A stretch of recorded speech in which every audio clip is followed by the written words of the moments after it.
Hi, guys. I'm here again talking about one of my favorite new releases from Watches and Wonders 2022. This is from Rolex, of course, everyone's favorite. Every man's gotta have a Rolex. And this is my favorite new release, the Rolex GMT-Master II, reference number 126720 VTNR, Vert Noir, referring, of course, to the bicolor bezel here. Um, the ceramic bezel insert that Rolex have now perfected in producing in the colors of their preference. Now, as with the Tudor Black Bay Pro GMT, I will start with the vintage reference that can be an entry point for our discussion, and connect it to a relatively recent release by Tudor, of course, and then home in to this particular release where we can connect the dots.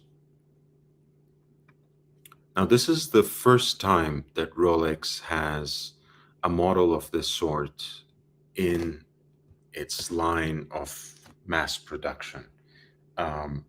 It wouldn't be the first time that Rolex made a watch that is ideally meant to be worn on the right hand, right? Those watches are called Destro, again, inspired by the Italian collectors, since they have the crown on at 9 o'clock rather than 3 o'clock.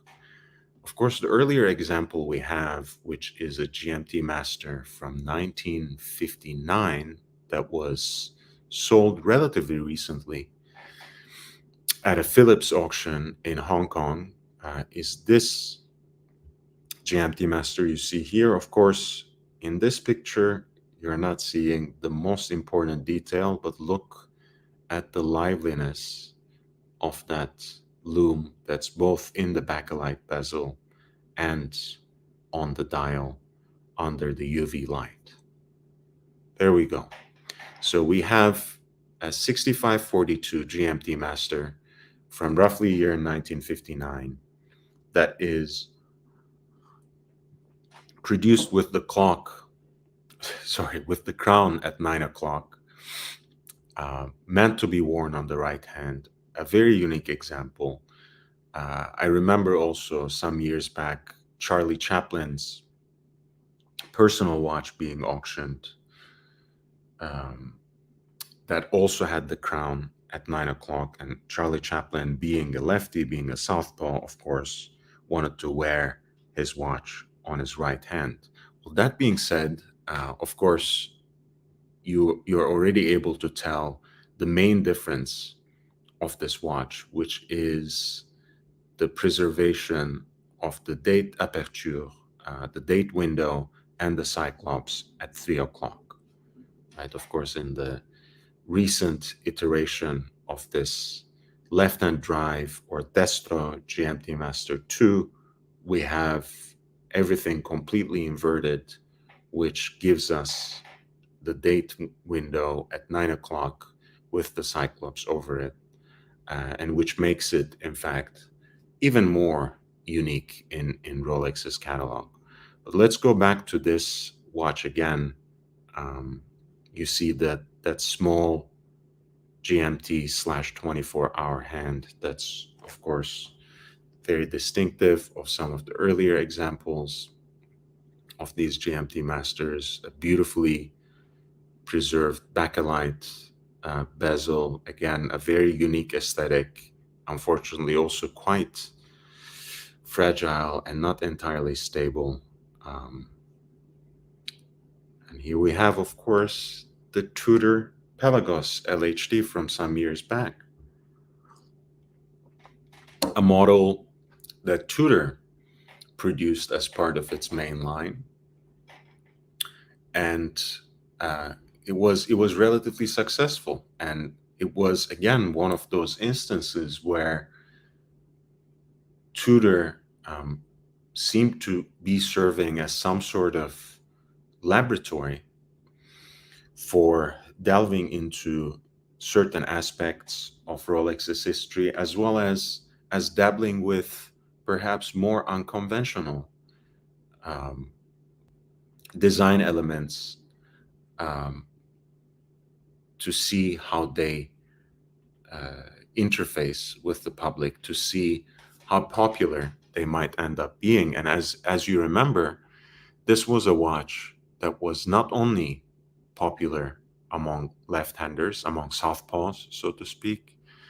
Um, this watch was in fact bought and adopted by many right-handers who simply wore it on their left hand, and it served um, a particular utility in this case as well.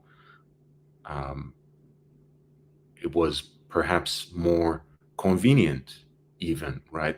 In a way that's similar to uh, Seiko's design element, for example, where they put their crowns for their divers watches at 4 o'clock, which makes them ever so slightly more convenient under certain conditions, where the crown doesn't dig into your wrist, into your hand, into your wrist bone. So, in a way, Pelagos was perhaps the perfect watch to try out this design element, and it was very successful, and very successful indeed, um, among many enthusiasts of Tudor's dive watches and tool watches, who were not necessarily left-handers themselves. And of course, once again, Pelagos 2 had its date window, its opening for the date indicator at 3 o'clock, as is traditionally preserved on most Rolex and Tudor watches. And the success of this watch, I think, was really important in conceiving the new model, um, because I will share something, again, a little detail from a document that I discussed before on this channel. I will put the link to that video in the description so you can take a peek later at your own convenience. I have discussed before this internal Rolex document, a newsletter introducing new models to authorized dealers. And um, there was absolutely no reference about this model being produced for left-handed people, right? So you see really the Rolex's logic um, for this particular release was really the element of surprise more than anything else, right? They weren't necessarily trying to tap into um, a previously unexploited market. This watch is not necessarily directed to left-handers, to those people who prefer to wear their watch on their right hand. Um,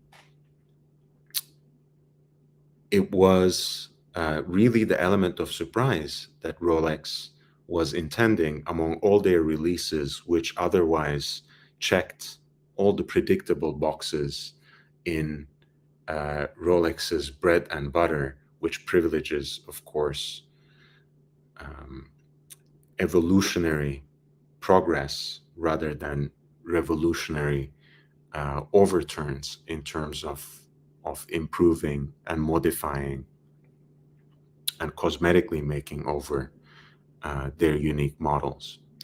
And of course, this language that does not at all privilege the left-handed or left-hander aspect of this watch was carried over uh, to the copy that's shared on the page, on the web page designed for the model on Rolex's website as well, which I think does really a beautiful job in introducing this model.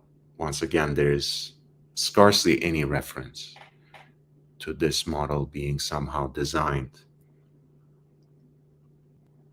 to be worn on the right hand, right? They basically uh, wanted to market this model far and wide to as many uh, collectors and to as many people as they could. And they know really well that whatever is unique, whatever is limited production in Rolex's history, will always leave a certain mark on the market. So they knew that, they knew better, I should say, than marketing this particular watch as a niche model.